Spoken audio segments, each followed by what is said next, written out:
Hello everyone. In this video I will discuss important MCQs on fundamentals of C language. तो this is part one. तो इसमें थोड़े basics सी language के ऊपर questions हैं। तो हर क्वेश्चन को सोचने का कुछ टाइम मिलेगा आपको और बाद में इसका करेक्ट आंसर बताया जाएगा। तो स्टार्ट करते हैं और बाद में जितने भी आपके क्वेश्चंस ठीक हुए कमेंट में ज़रूर बताना है कि कितने क्वेश्चंस आपके ठीक हुए। So first is who invented C language? Options हैं Charles Babbage, Graham Bell, Dennis Ritchie, Steve Jobs. तो who invented C language?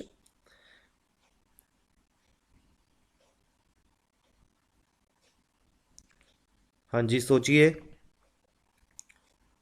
C language is invented by, किसके द्वारा सी लैंग्वेज इन्वेंटेड है? By Dennis Ritchie. Right answer is option C. दूसरा question करते हैं शुरू। C is a which level language? किस तरह की लैंग्वेज है C language? Low level, high level, low plus high, none.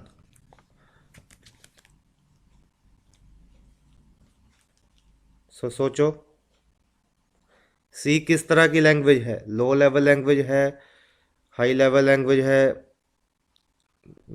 दोनों हैं, या इनमें से कोई भी नहीं है? तो C is a high level language. तो यहाँ पे आपको एक चीज बताते हैं कि हाई लेवल लैंग्वेज क्या होती है। हाई लेवल लैंग्वेज, ठीक है, जो इंग्लिश लाइक सेंटेंसेस में लिखी जाती है, ठीक है, और अंडरस्टैंडेबल बाय ह्यूमंस, जिसको हम समझ सकते हैं, है ना। फॉर एग्जांपल हम सी का प्रोग्राम बनाते हैं, वॉइड में लिखते हैं, ठीक है, और इसके अंदर हम कोड लिखते हैं, जैसे प्रिंट एफ लिखा। तो ये देखो सारे के सारे सेंटेंस इंग्लिश के वर्ड्स हैं और इसको हम इजीली समझ पा रहे हैं। तो it is A high level language, ठीक है। लो लेवल लैंग्वेज क्या है? जो बाइनरी लेवल लैंग्वेज है, ठीक है। लो लेवल लैंग्वेज कौन सी है? बाइनरी लैंग्वेज है, जिसको आपका कंप्यूटर अंडरस्टैंड करता है, ठीक है, जो 0 1 की फॉर्म में लिखी गई है, जो अंडरस्टैंडेबल बाय मशीन्स, जिसको मशीन्स समझ सकती हैं, वो लो लेवल लैंग्वेज है। तो सी किस तरह की लैंग्वेज है? C is a high level language, ठीक है जी। तो थर्ड क्वेश्चन इसका देखते हैं। Which program outputs hello world? एक हेलो वर्ल्ड आउटपुट चाहिए मुझे, तो कौन सा इनमें से सही ऑप्शन आएगा? तो आपके सामने है, ए ऑप्शन है, ध्यान से देख लो, बी ऑप्शन है, सी ऑप्शन है और डी ऑप्शन है। एक बार फिर से देख लो, ए ऑप्शन, बी ऑप्शन है, सी ऑप्शन है, डी ऑप्शन है। तो स्टूडेंट्स देखो, ये है पार्ट वन। इसमें हम थोड़े बस बेसिक्स क्वेश्चन डिस्कस करेंगे और जैसे जैसे सीरीज आगे कंटिन्यू होती जाएगी क्वेश्चंस पूरा का पूरा सिलेबस सी का कवर होगा। तो इनमें से कौन सा प्रोग्राम हेलो वर्ल्ड प्रिंट करवाता है? तो ये ऑप्शंस थे, ऑप्शन ए है, ऑप्शन बी, ऑप्शन सी ये है और ऑप्शन डी ये है। तो आपने सोच लिया होगा इनमें से कौन सा ऑप्शन ठीक है, ठीक है। तो अभी हम इसको डिस्कस करते हैं वन बाय वन। तो चलो पहले ऑप्शन की बात करते हैं। तो हमने आउटपुट प्रिंट करवानी है क्या? Hello world. तो क्या स्कैन एफ यूज होता है? नहीं, ये गलत है, ठीक है। हेलो वर्ल्ड हमें आउटपुट चाहिए, तो पहला ऑप्शन तो वैसे ही गलत हो गया है ना। थर्ड ऑप्शन में क्या है? प्रिंट लगाया हुआ है, तो प्रिंट तो कोई मेथड नहीं है, तो ये भी गलत है। ना ही हम स्कैन मेथड यूज़ करते हैं, ये भी गलत है। तो बचा क्या? ये प्रिंट एफ।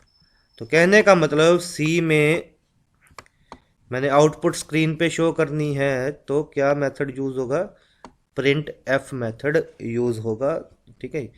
तो ये क्वेश्चन से आपके बेसिक्स कंसेप्ट हैं जो और ज़्यादा क्लियर होंगे। तो फोर्थ की बात करते हैं। C is which type of programming language, किस तरह की प्रोग्रामिंग लैंग्वेज है सी? क्या ऑब्जेक्ट ओरिएंटेड है, क्या प्रोसीजरल है, क्या बिट लेवल लैंग्वेज है, या फंक्शनल है? तो which type of programming language is C? Object oriented, procedural, bit level language, या फंक्शनल लैंग्वेज? तो यहाँ पे एक चीज ये क्लियर कर देते हैं कि पहले सोच लो इसका क्या सही आंसर लगता है आपको। ठीक है, तो प्रोसीजरल लैंग्वेज क्या है? जिसमें फंक्शंस यूज़ होते हैं, जिसमें प्रोसीजर्स यूज़ होते हैं। आगे चल के आपको पता चलेगा कि जिसमें फंक्शंस बना के हम पूरे का पूरा लॉजिक लिखते हैं। ठीक है, प्रोसीजरल लैंग्वेज क्या है? जिसमें प्रोसीजर्स होते हैं। ठीक है, प्रोसीजरल लैंग्वेज होती है वो प्रोसीजरल लैंग्वेज। ठीक है, प्रोसीजर्स होते हैं और हम प्रोसीजर्स को कॉल करते हैं, लॉजिक डिफाइन करते हैं, वगैरह वगैरह। और ऑब्जेक्ट ओरिएंटेड लैंग्वेज में क्या होता है? जिसमें ऑब्जेक्ट्स एंड क्लासेस होती हैं। जब आप C++ पढ़ोगे तो अब आपको ये चीज़ क्लियर हो जाएगी ऑब्जेक्ट ओरिएंटेड लैंग्वेज कौन सी होती है। इसमें ऑब्जेक्ट्स एंड क्लासेस होती हैं। ठीक है, और प्रोसीजरल लैंग्वेज तो मॉड्यूलर लैंग्वेज होगी। मॉड्यूलर अप्रोच है जिसमें अलग अलग प्रोसीजर, अलग अलग फंक्शंस होते हैं, मॉड्यूल्स होते हैं। और ऑब्जेक्ट ओरिएंटेड लैंग्वेज में ऑब्जेक्ट्स एंड क्लासेस होती हैं। तो ऑब्जेक्ट ओरिएंटेड लैंग्वेज की एग्जांपल जैसे हो गई आपकी C++। ठीक है, और कौन सी है? जावा है, एक्सेट्रा। तो प्रोसीजरल लैंग्वेज की एग्जांपल क्या है आपकी? ये प्रोसीजरल लैंग्वेज की एग्जांपल है जैसे सी लैंग्वेज। तो सी किस तरह की लैंग्वेज है? C is a procedural type of language. तो ये चीज़ याद रखनी है। तो which type of language is C language? It is a procedural type of programming language. Next, C language was invented in which laboratory? Dennis Ritchie ने किस laboratory में C लैंग्वेज को डेवलप किया था? ठीक है, ऑल दो ये बेसिक्स क्वेश्चन हैं, स्टिल आपको इनके बारे में नॉलेज होनी चाहिए। तो पार्ट 2 में थोड़े आपको और सिलेबस जैसे जैसे कंटिन्यू होगा थोड़े और कम्प्लेक्स क्वेश्चंस मिलेंगे। तो अभी क्या है? C language was invented in which laboratory? तो कौन सी लैब में सी लैंग्वेज जो है इन्वेंट हुई थी? तो सोचिए इसका क्या आंसर आएगा। ऑप्शंस हैं यूनिलीवर लैब, ठीक है, IBM lab, AT&T Bell lab and Verizon lab. तो इसका आंसर है, जिनको सी की हिस्ट्री पता है उनको पता होगा इसका क्या आंसर है। तो C language was invented in कौन सी लेबोरेटरी में इन्वेंट हुई थी C language? It was invented in this AT&T Bell labs. तो याद रखना है, क्या याद रखना है? इन्वेंटेड बाय, किसके द्वारा इन्वेंट हुई थी? Dennis Ritchie. ठीक है जी, कई बार हिस्ट्री का क्वेश्चन आज पूछ लिया जाता है जनरली कि सी लैंग्वेज की हिस्ट्री बताओ। तो इन्वेंटेड बाय डेनिस रिची। कहाँ पे डेवलप हुई थी? In Bell lab, AT&T Bell labs. और कौन से ईयर में हुई थी? ये भी याद रखना है, 1970 में हुई थी। तो चलो नेक्स्ट क्वेश्चन देखते हैं। इन क्वेश्चन से आपके बेसिक्स जो हैं, जो और फंडामेंटल्स हैं सी के, और क्लियर हो जाएंगे। तो C language was invented to develop which operating system? जब सी लैंग्वेज इन्वेंट की गई थी तो कौन से ऑपरेटिंग सिस्टम को बनाने के लिए डेवलप की गई थी? Android, Linux, Ubuntu, Unix. तो सोचिए क्या है इसका आंसर। C language was invented to develop which operating system. ठीक है, तो it was invented to develop Unix. तो right answer is option D. Next, correct way of commenting a single line. Single line को कमेंट करने का वे कौन सा है ठीक है सी लैंग्वेज में? कमेंट क्या होता है? अगर हम सी प्रोग्राम में किसी लाइन को कमेंट कर दें तो कंपाइलर उसको कंपाइल नहीं करता। ठीक है, तो कौन सा सही वे है सिंगल लाइन कमेंट करने का? ऑप्शन ए है आपके पास, ठीक है, ऑप्शन बी बताया गया है, ऑप्शन सी देखिए, ऑप्शन डी देखिए। तो कौन सा है सही वे, करेक्ट वे कौन सा है कमेंट करने का? कमेंट करने का मतलब क्या है कि वो लाइन जो है वो कंपाइल नहीं होगी सी लैंग्वेज की। तो सोचिए, फिर हम डिस्कस करते हैं इसको। हाँ जी, तो फर्स्ट ऑप्शन है क्या, दिस इज द वे और दिस इज द वे? जहाँ ये वाला वे है सिंगल लाइन कमेंट करने का, या ये वाला वे है? तो अभी इसमें आपने क्या चीज़ याद रखनी है, बस यही कि मल्टी लाइन कमेंट क्या होता है सी लैंग्वेज में। Multi line comment, multi line comment हम ऐसे लिखते हैं। ठीक है, तो यहाँ पे जैसे एक लाइन आ गई प्रिंट एफ, ठीक है, कुछ भी हेलो, जस्ट वेट, ठीक है। तो ये क्या करेगा, मल्टी लाइंस कमेंट हैं ये। और सिंगल लाइन कमेंट कैसे होता है सी में? जैसे मतलब एक ही लाइन को कमेंट करना हो तो वी यूज दिस वन। ठीक है, तो ये इसके अंदर कुछ भी लिख देते हैं प्रिंट एफ। तो ये है हमारा सिंगल लाइन कमेंट। तो राइट आंसर कौन सा आया फिर आपका? हमने सिर्फ सिंगल लाइन कमेंट करना है, तो ये भी ऑप्शन गलत हो गया। ठीक है, और ये भी गलत हो गया, है ना? तो ये भी गलत है क्योंकि ये तो मल्टी लाइन के लिए होता है।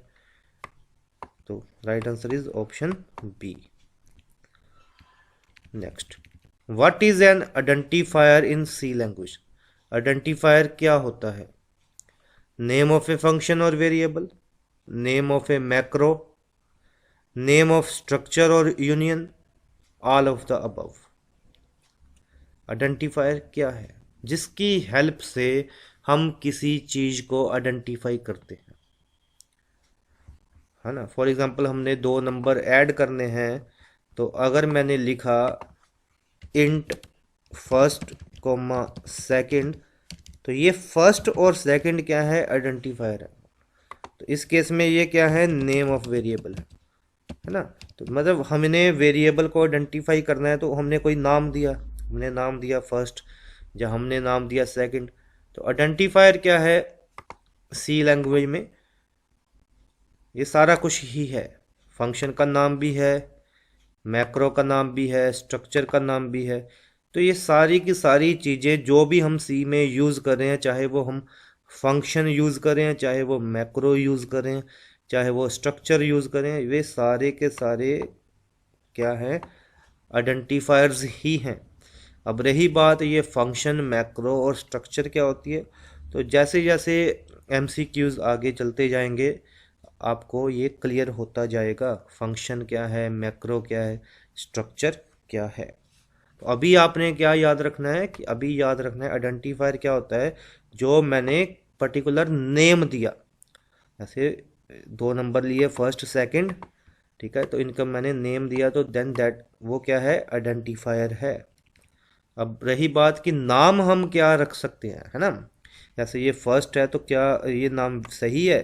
क्या हमने सेकंड लिखा तो क्या ये नाम सही है? तो वही तो है आपका नेक्स्ट क्वेश्चन कि एन आइडेंटिफायर में कंटेन, आइडेंटिफायर के अंदर क्या क्या आ सकता है? A to Z small, capital A to Z, underscore symbol, number 0 to 9 and all above the above. For example इसका मतलब क्या ऐसा हो सकता है, आइडेंटिफायर फर्स्ट नेम, इसमें क्या है, फर्स्ट भी आ गया, अंडरस्कोर भी आ गया, नेम, ठीक है। तो क्या ऐसा कोई आइडेंटिफायर हो सकता है, ठीक है जी। और जैसे फॉर एग्जांपल ये, जैसे आपका कुछ ऐसे मान लेते हैं रोल नंबर 1, तो क्या ऐसा आइडेंटिफायर हो सकता है जिसमें अल्फ़ाबेट भी आ रहे हैं और डिजिट भी आ रही है। तो ये सारे के सारे ठीक हैं, ठीक है। ठीक कौन सा नहीं है वो भी आपको क्लियर कर देंगे कि अगर स्पेशल सिंबल यूज़ करना है, स्पेशल सिंबल मतलब ये जो हम अंडरस्कोर यूज़ कर रहे हैं, ठीक है, तो स्पेशल सिंबल यूज़ करना है तो only underscore can be used, ठीक है। और ये स्टार्टिंग में नहीं होना चाहिए, ये और भी जो भी रूल्स हैं क्वेश्चंस के साथ आपको क्लियर होता जाएगा। तो अभी आइडेंटिफायर में क्या क्या आ सकता है, ये सारा कुछ ही आ सकता है। तो right answer is option D. Next, N identifier can start with, identifier किस से स्टार्ट हो सकता है, अल्फ़ाबेट से स्टार्ट हो सकता है, अंडरस्कोर से हो सकता है, एनी करेक्टर से हो सकता है, या सिर्फ अल्फ़ाबेट और अंडरस्कोर से ही हो सकता है। तो क्या लगता है आपको सही आंसर इसका, बताओ, ठीक है। अब इसकी बात करते हैं, any character that can be typed on keyword. तो क्या ऐसा आइडेंटिफायर हो सकता है, मतलब ऐसा कोई आइडेंटिफायर हो सकता है, हैश ए, हमने कोई भी करेक्टर लगा दिया हैश, तो ऐसा हो सकता है क्या, तो ऐसा नहीं हो सकता। मतलब आइडेंटिफायर में कि पहली बात, आइडेंटिफायर में क्या क्या आ सकता है, ये चीज़ हो गई जो हमने पिछले क्वेश्चन में देखी, क्या क्या आ सकता है, कोई भी लेटर स्मॉल या कैपिटल, ठीक है, और अंडरस्कोर सिंबल और नंबर्स आ सकते हैं, क्लियर। और दूसरा अभी जो नेक्स्ट क्वेश्चन में क्या पूछा गया कि आइडेंटिफायर किस से स्टार्ट हो सकता है, तो आइडेंटिफायर अल्फ़ाबेट से स्टार्ट हो सकता है और अंडरस्कोर से स्टार्ट हो सकता है। तो राइट आंसर क्या आएगा इसका, राइट आंसर आएगा ऑप्शन डी आएगा, ठीक है जी। Next, find an integer constant, इनमें से इंटीजर कौन सा है, ऑप्शंस हैं आपके पास, ठीक है। तो बताओ क्या सही लगता है इसमें, ये तो बड़ा सिंपल सा क्वेश्चन है ना। तो इंटीजर इनमें से कौन सा है, इंटीजर है इसमें से ऑप्शन बी। तो ये सारे के सारे क्या है ना, ये क्या है और ये क्या है और ये क्या है ना। तो 3.145 तो बच्चे आपका क्या हो गया है ना, डेसिमल वैल्यू है ना, तो फ्लोट फ्लोट हो गया। तो 34 क्या है, इंटीजर है। ये डबल कोट्स के अंदर 1 to 5 लिखा, तो ये क्या है, एक स्ट्रिंग है।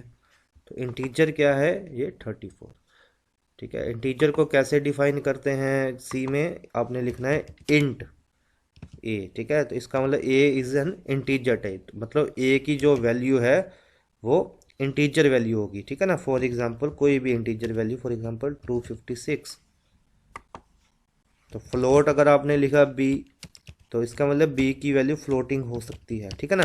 फॉर एग्जांपल 4.56, तो इस तरह से ये चीज़ होती है। तो इंटीजर कांस्टेंट कौन सा है आपका, इंटीजर है 34। Next, number of keywords present in C language are, keywords कितने हैं सी में, तो these four are the options. अब बात करते हैं कीवर्ड होता क्या है, ठीक है ना। तो कीवर्ड क्या है, थोड़ा सा एक्सप्लेन करते हैं पहले। Keywords are the special words which which are reserved, जो पहले से ही रिजर्व्ड हैं और जिनको हम which can not be used as an identifier, और जिसको हम आइडेंटिफायर की तरह यूज़ नहीं कर सकते। फॉर एग्जांपल इफ़ हो गया आपका है ना, फ्लोट हो गया, कोई भी वाइल हो गया, जो स्पेशल वर्ड्स हैं जिनका कोई स्पेशल मीनिंग है सी लैंग्वेज में। इफ़ हो गया, फ्लोट हो गया, वाइल हो गया, डू हो गया, ये सारे के सारे क्या हैं, कीवर्ड्स हैं, और इनको हम आइडेंटिफायर की तरह यूज़ नहीं कर सकते। आइडेंटिफायर क्या था, जैसे हम लिखते थे इंट फर्स्ट, तो क्या हम इंट इफ़ लिख सकते हैं, नहीं लिख सकते, है ना, क्योंकि जो इफ़ है वो क्या है, उसका कोई स्पेशल मीनिंग है, इफ जो है कंडीशनल स्टेटमेंट है सी में, है ना, तो ये जो है आइडेंटिफायर है, तो इसको सॉरी ये जो है वो की वर्ड है, तो इसको हम एज एन आइडेंटिफायर यूज नहीं कर सकते। तो क्वेश्चन कहता है कि नंबर ऑफ कीवर्ड कितने हैं सी लैंग्वेज में, तो ये आपने याद रखना है, number of keywords are 32 in C language. तो राइट आंसर क्या है, option A. Next, each statement in C program should end with. Each statement मतलब सी प्रोग्राम में हर स्टेटमेंट जो है वो कहाँ से एंड, किस सिंबल से एंड होनी चाहिए, ठीक है, तो आपको पता ही है ना, चलो फिर भी देखते हैं। तो जैसे ईच स्टेटमेंट मतलब जैसे ये मेन है, ठीक है, तो मेन के अंदर हमने लिखा इंट ए कोमा बी, फिर हमने लिखा इंट सी, ठीक है, फिर हमने लिखा C equals to A plus B. तो ये तो बड़ा सिंपल सा क्वेश्चन है ना। तो फिर हमने प्रिंट एफ लिखा, है ना, प्रिंट एफ के अंदर कुछ भी लिख देते हैं, चलो सपोज करो, ये तो बस आपको समझाने के लिए है। तो कोई भी स्टेटमेंट जो है सी में, जैसे कि आप यहाँ पे भी देख पा रहे हो, किस से एंड हो रही है, सेमीकोलन से। तो याद रखना है कि each statement in C program should end with semicolon, simple.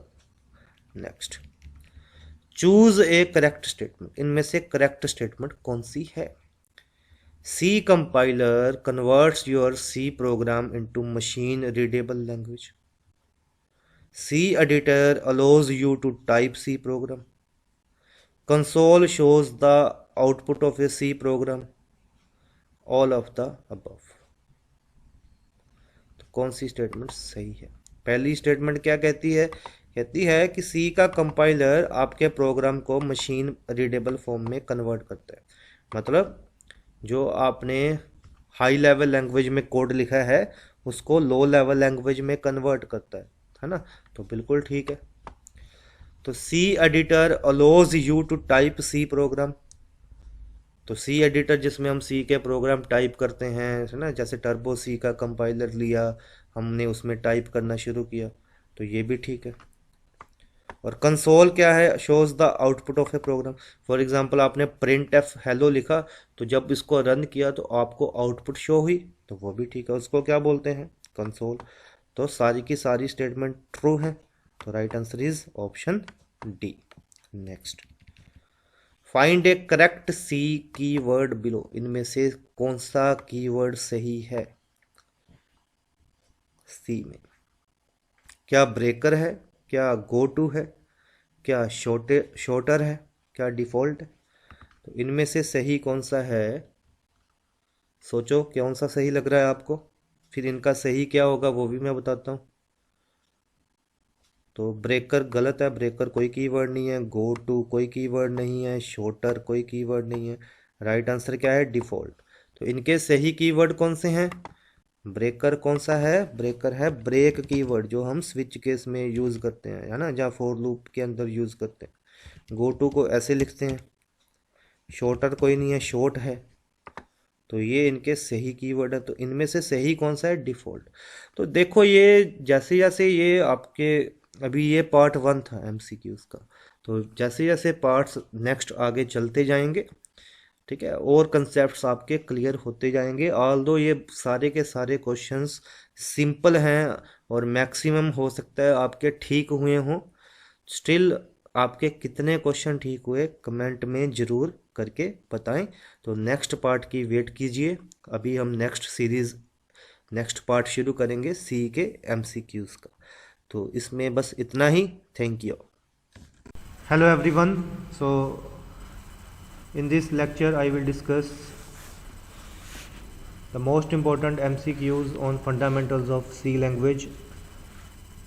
So I have already uploaded part 1, so let's start part 2. Her question में आपको कुछ टाइम दिया जाएगा सोचने का, और आपने देखना है कितने आपके आंसर ठीक होते हैं। तो these are very important question. इसकी हेल्प से आपके बेसिक फंडामेंटल्स भी क्लियर होंगे सी लैंग्वेज के। तो स्टार्ट करते हैं। First question is types of integers are. Short, int, long, all the above. Integer के टाइप्स कौन कौन से हैं? शॉर्ट है, इंट है, लॉन्ग है, के सारे हैं।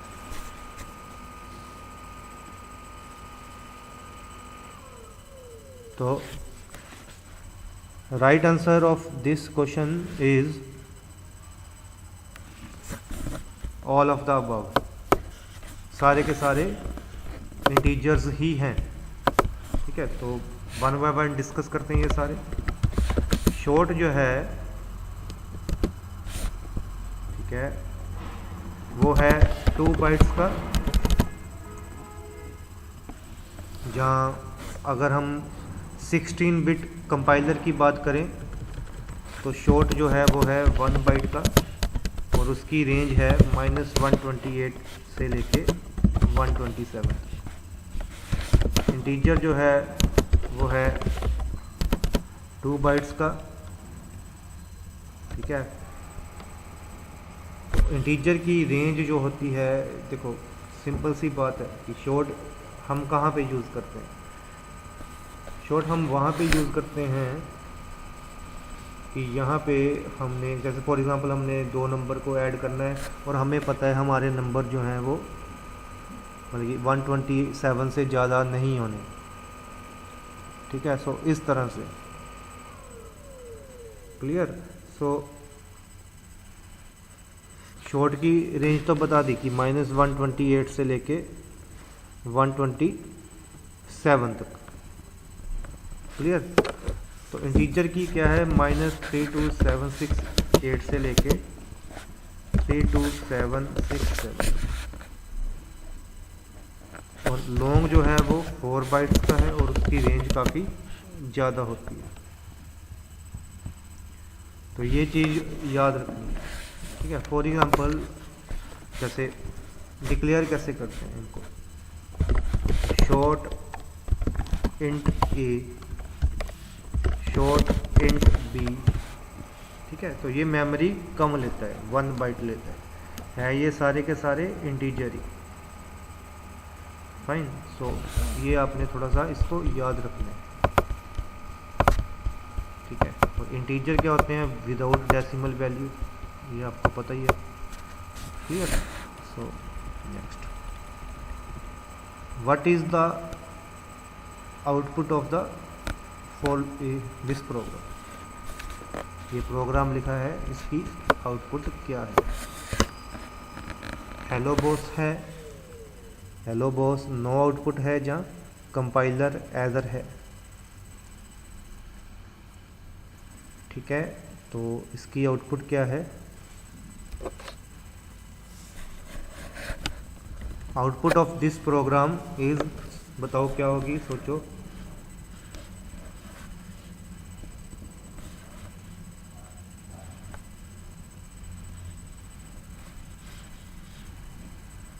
हाँ जी, इसकी आउटपुट क्या है?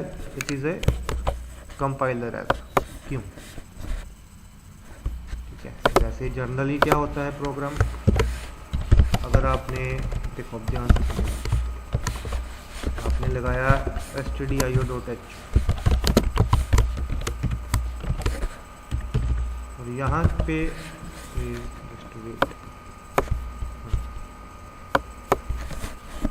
यहाँ पे आपने printf के अंदर लगाया हेलो। ठीक है, देन इसकी आउटपुट आनी थी, क्या आनी थी इसकी आउटपुट? देन इसकी आउटपुट आनी थी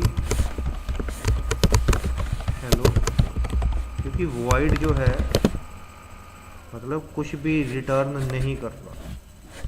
लेकिन यहाँ पे मेन के साथ क्या लगा हुआ है, इंट, तो it must return some value. ठीक है, तो अभी यहाँ पे कोई ना कोई वैल्यू इसको रिटर्न करनी चाहिए थी जो इंटीजर होनी चाहिए। जैसे कोई भी इंटीजर रिटर्न कर दो, 1 नॉर्मली देखा जाता है, कुछ भी रिटर्न कर सकते हो, इंटीजर वैल्यू रिटर्न करनी।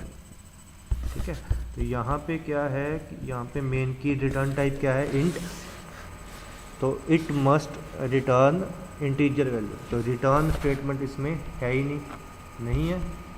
ठीक है, तो इसलिए ये क्या है, ये हमारा क्या है, कंपाइलर एरर है। Next, operator percentage in C language is called.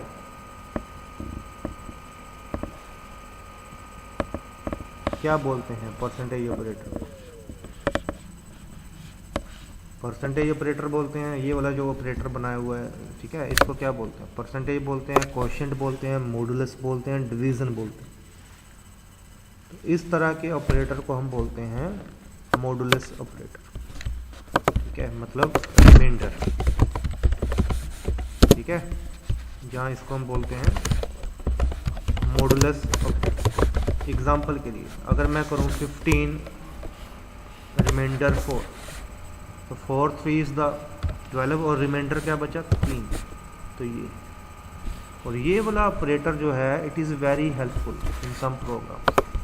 जैसे मैंने देखना हो कि वो नंबर प्रिंट करवाने हैं जो 5 से डिविजिबल है ना, फिर मैं क्या करूँगा, जैसे जो 5 से डिविजिबल है मतलब उनका रिमाइंडर 0 होना चाहिए।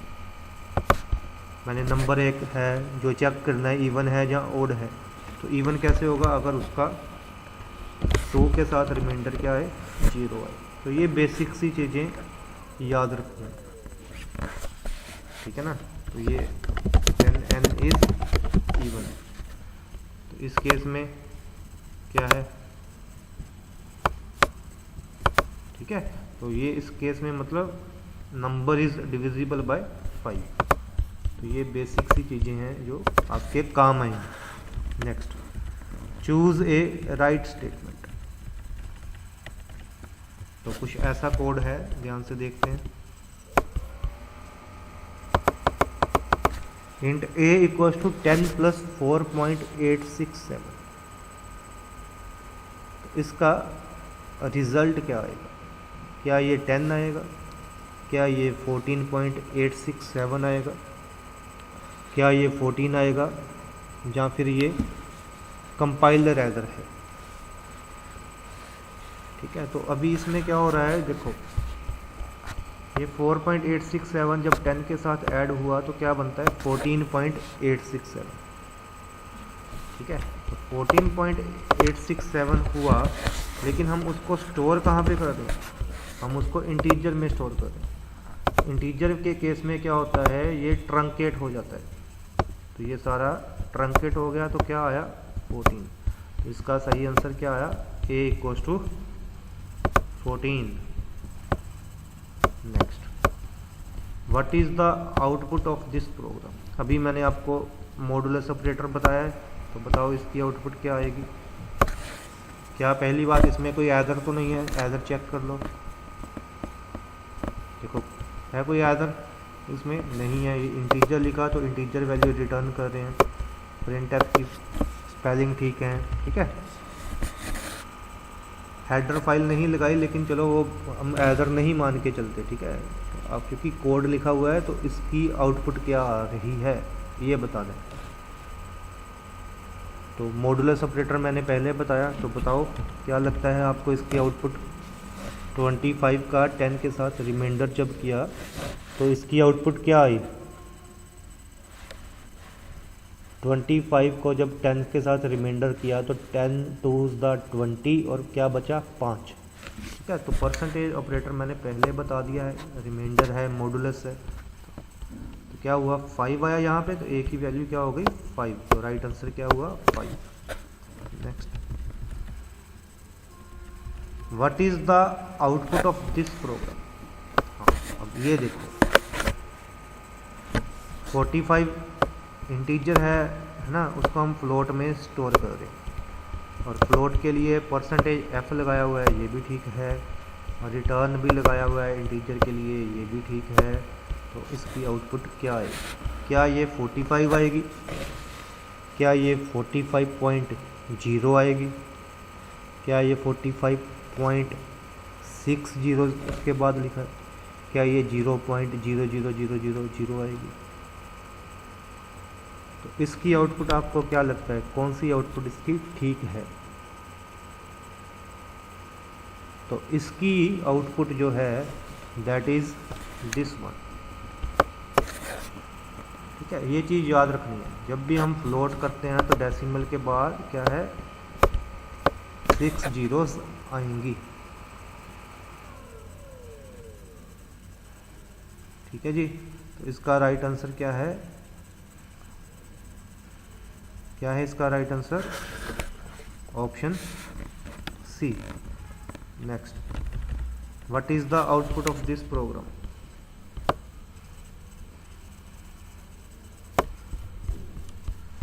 मेन फंक्शन दिया गया है, दिस इज द एक्सप्रेशन, क्या आउटपुट है? ऑप्शन कौन से हैं?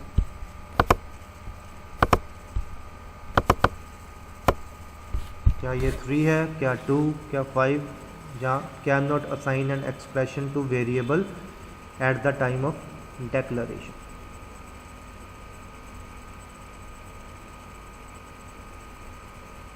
तो कौन सा है? तो देखते हैं इसको। पहले ये डिवीज़न हुई तो 5/2, 5/2 क्या होता है?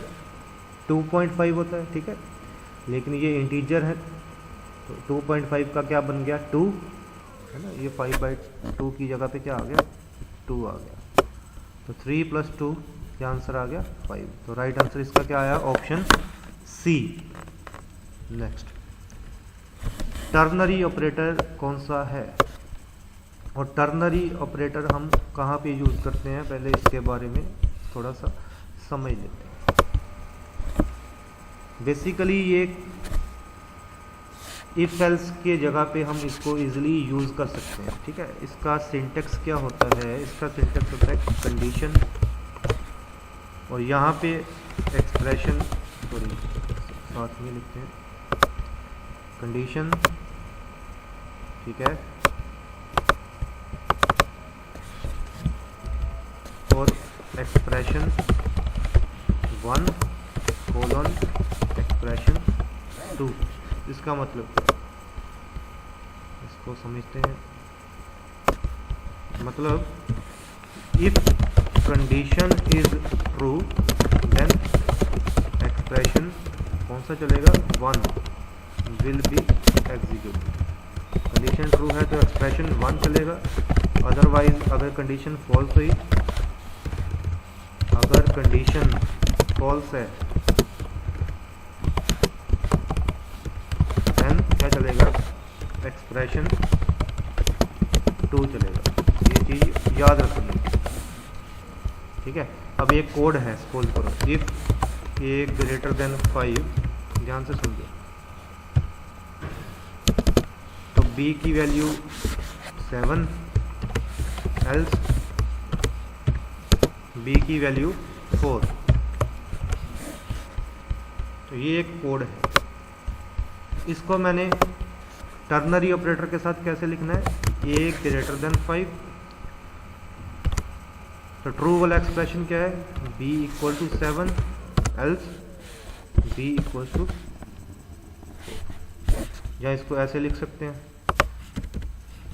7 और 4, और किसके इक्वल? ये आ गया b के इक्वल।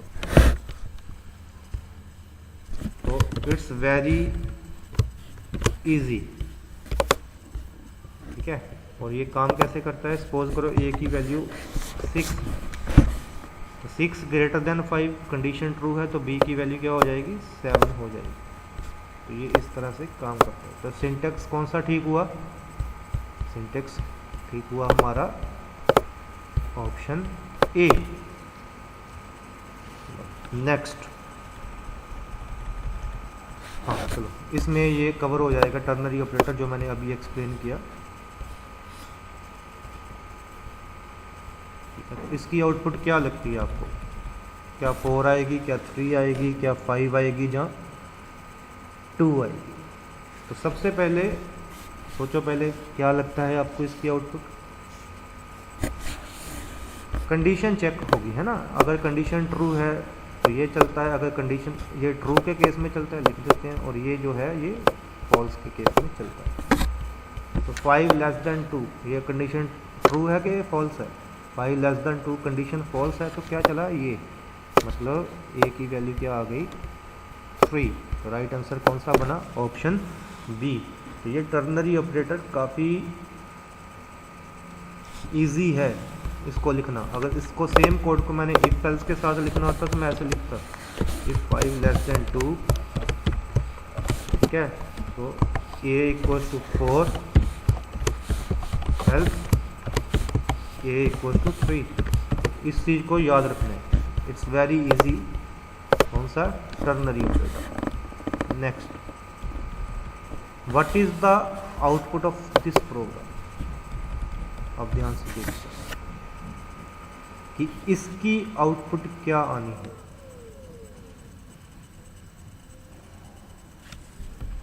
ठीक है, समझो, इसको सोचो, क्या लगता है आपको इसकी आउटपुट क्या आनी है। Int main int a equal to 0, a equal to print f के अंदर है 4, ठीक है, प्रिंट एफ हमने किया ए को। तो सबसे पहले ये चला प्रिंट एफ 4, प्रिंट एफ 4 हुआ, ठीक है, और ये एक्सप्रेशन चला। तो ये एक्सप्रेशन चला है, it means it will return 1। तो 1 जो है वो ए में स्टोर हो गया, ठीक है। प्रिंट एफ 4 की वैल्यू क्या है, इसकी वैल्यू ट्रू है, ठीक है। ये एक्सप्रेशन जब भी चला, जब भी सक्सेसफुली एग्जीक्यूट हुआ, तो it means it will return 1। तो प्रिंट एफ 4 तो सही है एक्सप्रेशन, तो 4 प्रिंट हो गया, और साथ में ये चल पड़ा सक्सेसफुली, तो इसने ए को वैल्यू दे दी 1। तो बाद में हमने किसको प्रिंट कर दिया, ए को। तो आंसर क्या आ गया, 4 1। तो right answer is option D, that is 41, ठीक है। Next, choose a statement to use C if else statement.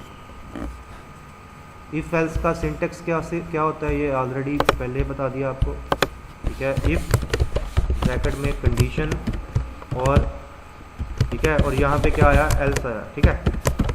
तो ये पार्ट चलेगा अगर कंडीशन ट्रू होगी, स्टेटमेंट एक्स तब चलेगी अगर कंडीशन ट्रू होगी, और स्टेटमेंट वाई चलेगी जब अगर कंडीशन आपकी फॉल्स है। तो कौन सी स्टेटमेंट ठीक है अगर हमने इफ एल्स को यूज करना है। Else if is compulsory to use with if statement,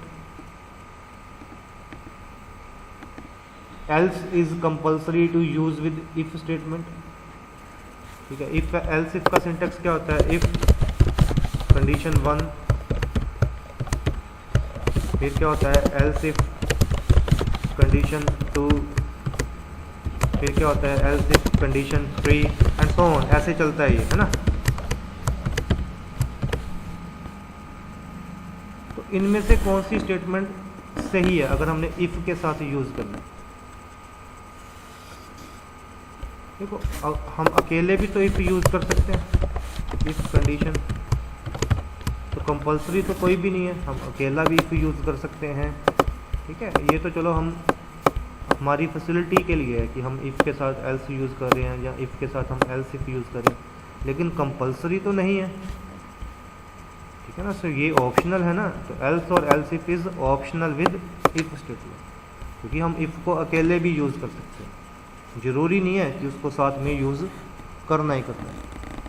next, what is the output of this code. इस कोड की आउटपुट क्या है,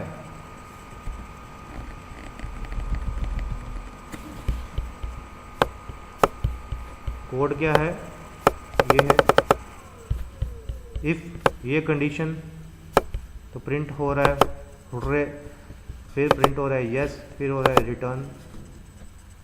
तो इफ के अंदर ये स्टेटमेंट आ गई, और ये स्टेटमेंट कब चलेगी, अगर कंडीशन ट्रू है, अदरवाइज ये नहीं चलेगी। तो सिंपल से कोड है। तो क्या 4 ग्रेटर है 5 से, 4 ग्रेटर देन 5 गलत है, फॉल्स है। तो ये इफ वाला पार्ट नहीं चला, इफ वाला नहीं चला, ये तो चलेगा ही, ये तो इफ के बाहर है ना। तो आउटपुट क्या आनी है, यस, सिंपल। नेक्स्ट, इसकी आउटपुट क्या आएगी? Int a equals to 9, if a equals to 5 semicolon print f kangaroo print f eggs return 0। अब यहाँ पे क्या हुआ, पहले आउटपुट सोचो इसकी, क्या लगता है आपको आउटपुट इसकी क्या आएगी?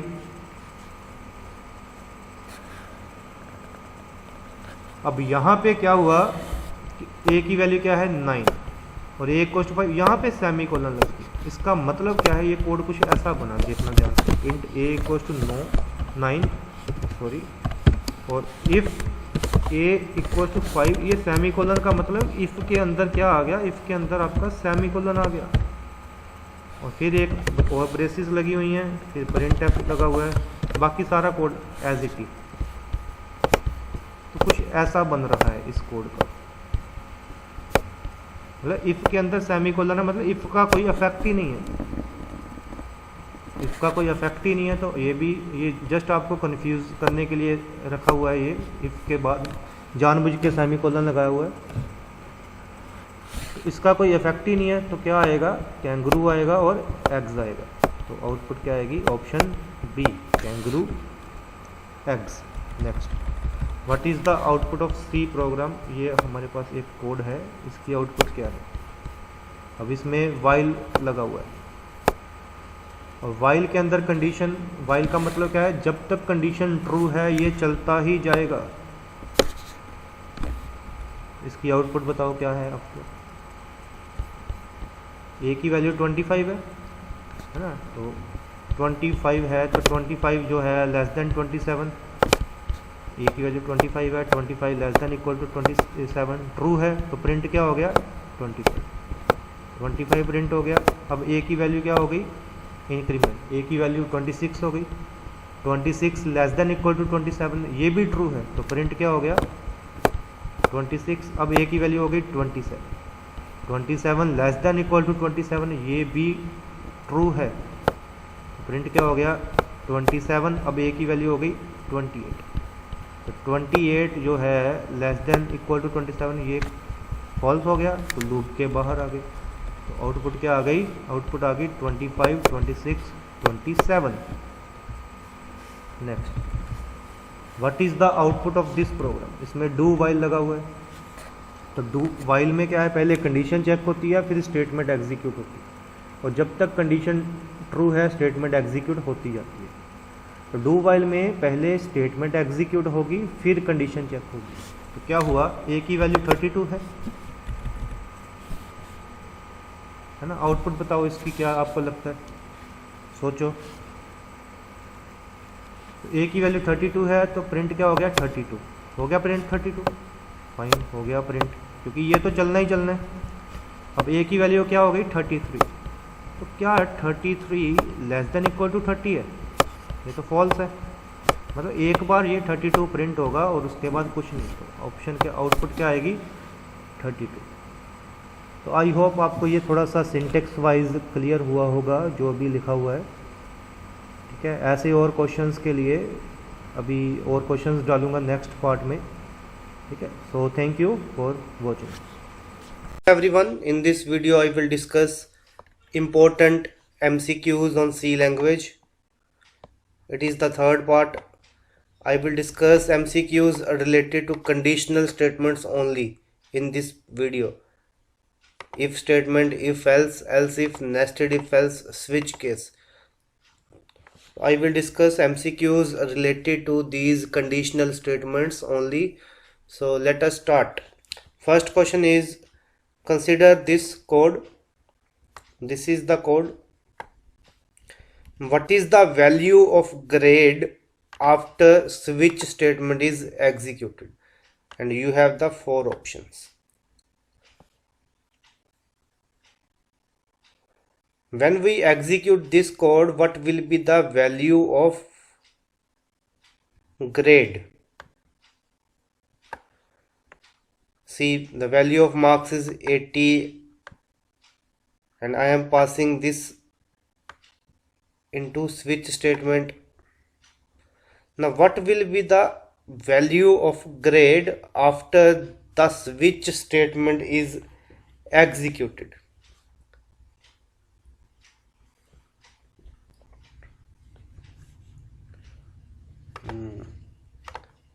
Let me tell you the basic syntax of switch case.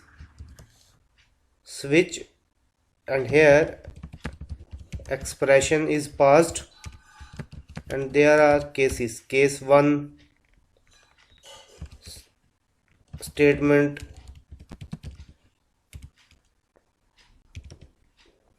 and then break statement. Case 2 statement, and then break statement, and so on. And in the last there is default case and statement under that case. Example, suppose value of a is 1 and I am passing a in the switch statement, then case 1 will be executed. If value of a is 2 here, if value of a is 2, then case 2 will be executed. If value of a is 3, then case 3 will be executed. So similarly here, value of marks is 80. As you can see, value of marks is 80. So here marks will be passed, means 80, case number 80th will be executed. This part will be executed and it will set the grade to A. So what will be the value of grade after this switch statement is executed? Right answer is option A. Grade is A.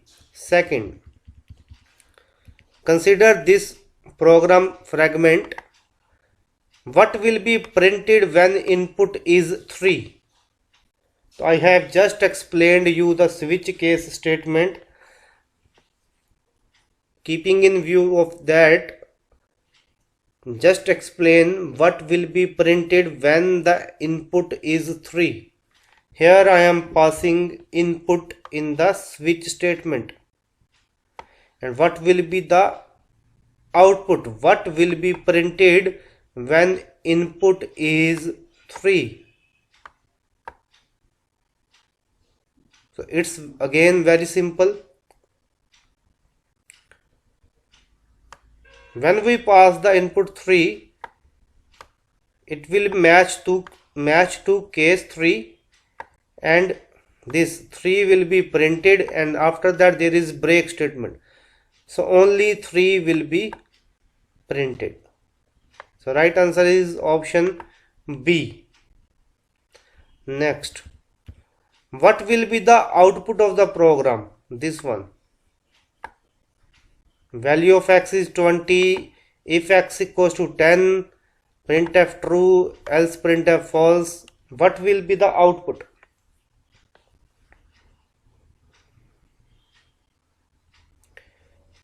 So find the output. What will be the output of this program, this segment? Value of initially x is 22, and this is the code, and this is the code. What will be the output?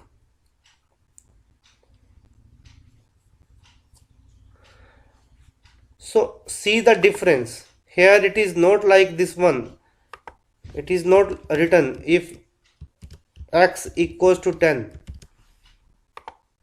See the difference between both. And here it is only one equal operator. It is an assignment operator. And it is the equal to operator. In this case, I am checking whether the value of x is 10. Now suppose this is the case. Value of x is 22. 22 equals to 10. It is false. So in this case, else part will be executed. But what will happen in this case if I am using only one equal sign? What will happen?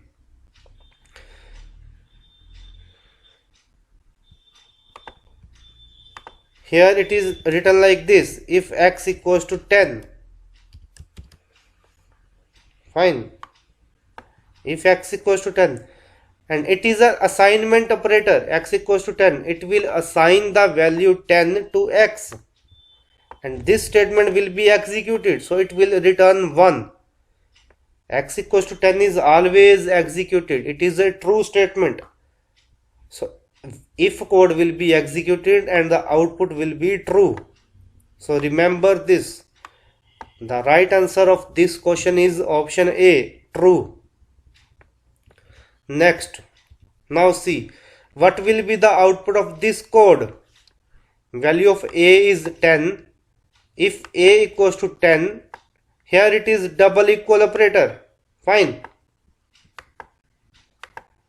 And this is the code, else this is the code, and what will be the output? So think guys, what will be the output in this case?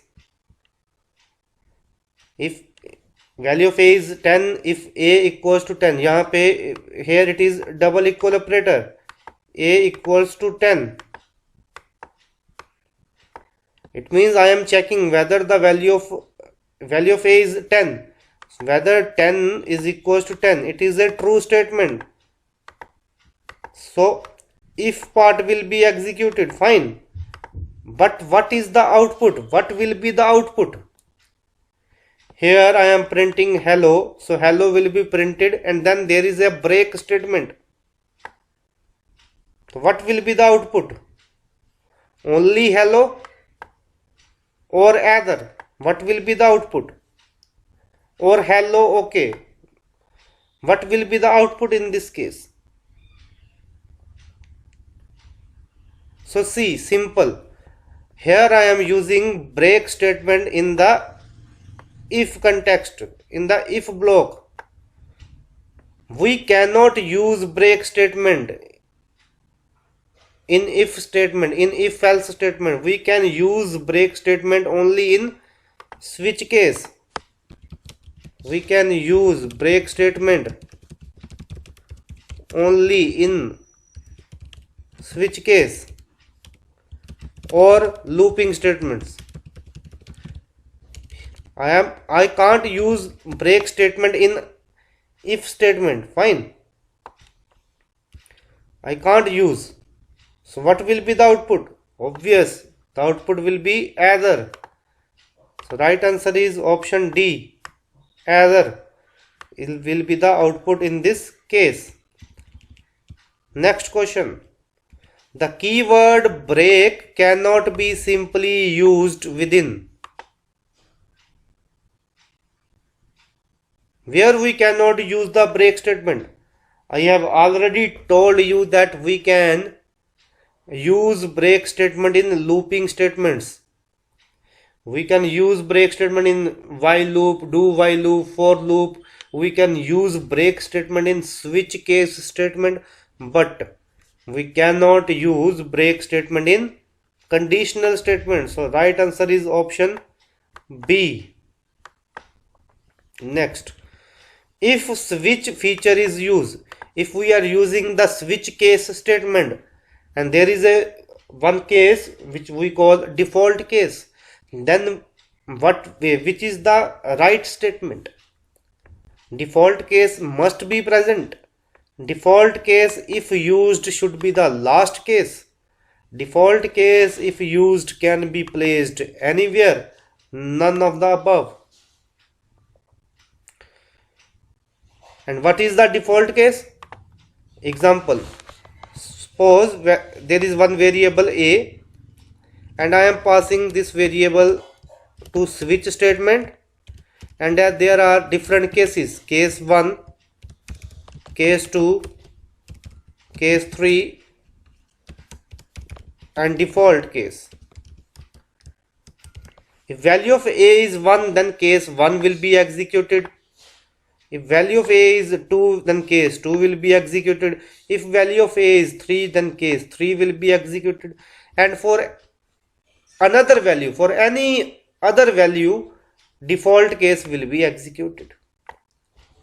But it is optional. You can use it or you can leave it. So this statement is false. Default case must be present. It is not like that. It is optional. You can use the default case or you cannot use. It's upon you. Default case, if used, should be the last case. If I want to use default case, it should be the last statement, or I can use it anywhere. Default case can be placed anywhere in the switch case, can be placed anywhere. I can use default case before case 1.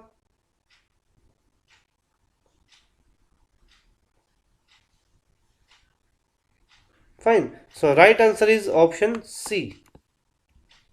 Next. What is the output of this code?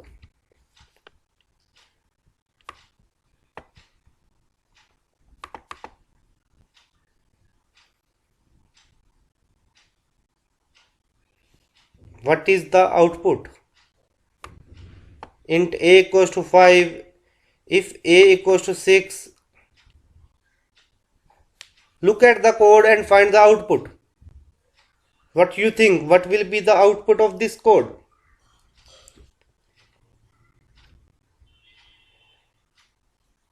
A equals to 5. If a double equals symbol is here, it means I am checking equality. Equals to 6. There is one semicolon. A equals to 0. If a equals to 5, a plus plus, else a plus. This is the code. What will be the output? Let me rewrite this code again.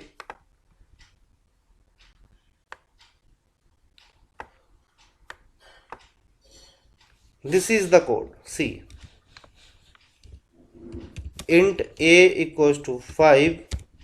If a equals to 6, this will happen.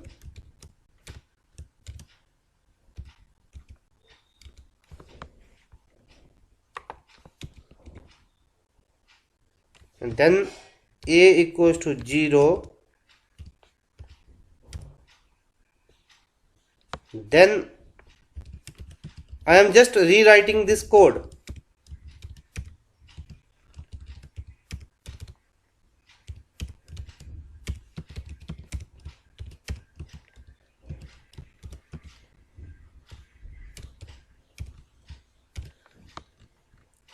This is the code.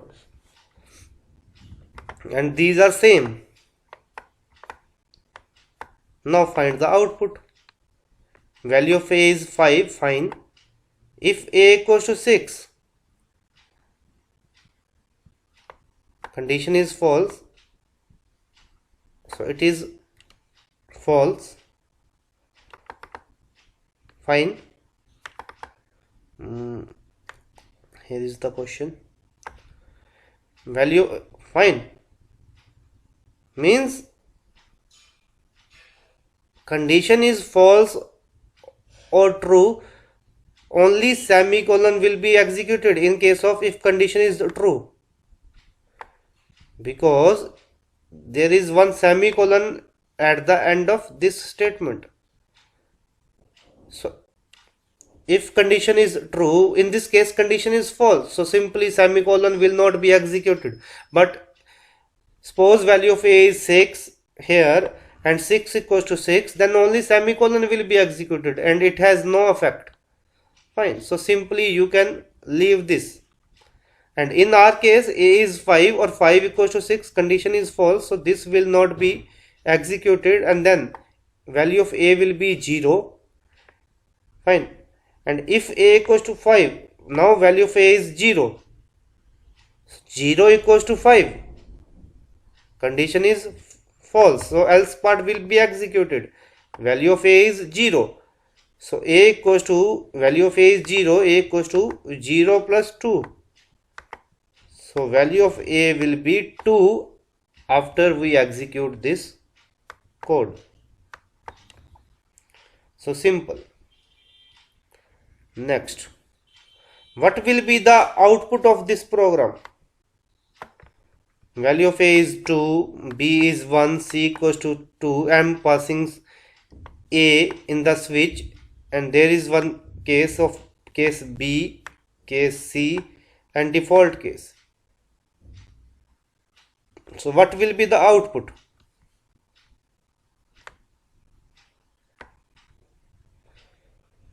Will it execute properly?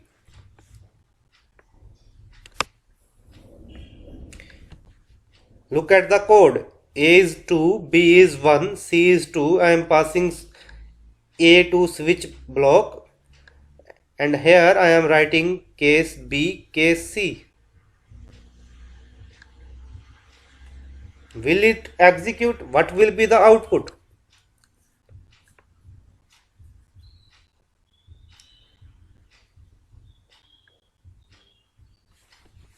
It is an compilation error.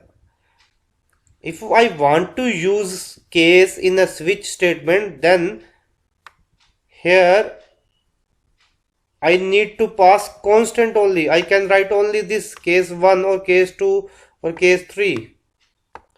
I cannot use like this case B, case C, case D. So it is a compilation error. Simple. Very important question it is.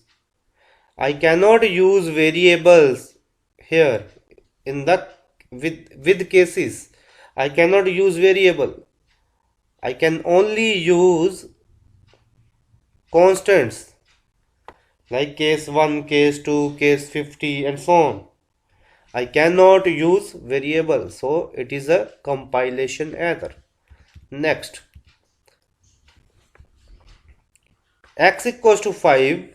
If x less than 1 semicolon printf hello, what will be the output? Let me rewrite this code. So int x equals to 5. If x less than 1, only semicolon will be executed. Fine, and then there is a statement. Which statement? Printf statement.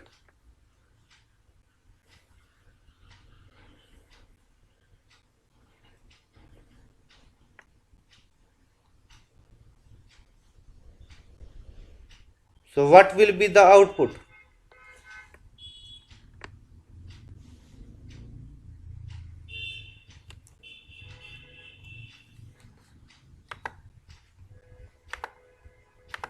Value of x is 5. 5 is less than 1. Condition is false. Fine, and then this will be printed. So output will be hello. So simple. Next, what will be the output? X equals to 0 if x plus plus printf true, else if x equals to 1 printf false. What will be the output?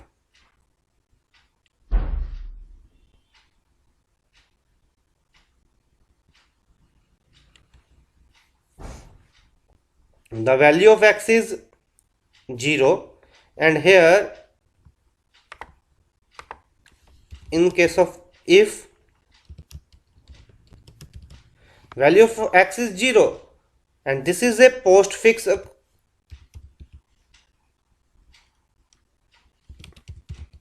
post increment operator. Fine. So first value will be passed and then increment will happen. Fine. So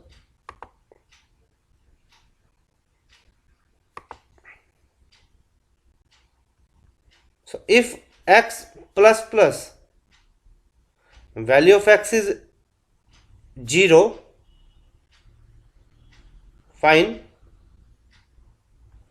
what will happen? See, value of x is 0, so here 0 will be passed, and here I am writing printf true. Fine. Else if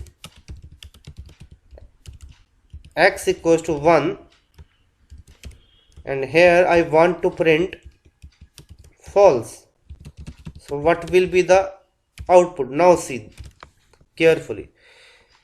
Value of x is 0 and here only 0 will be checked, and 0 is a false statement. 0 is a false statement. False statement means if part will not be executed.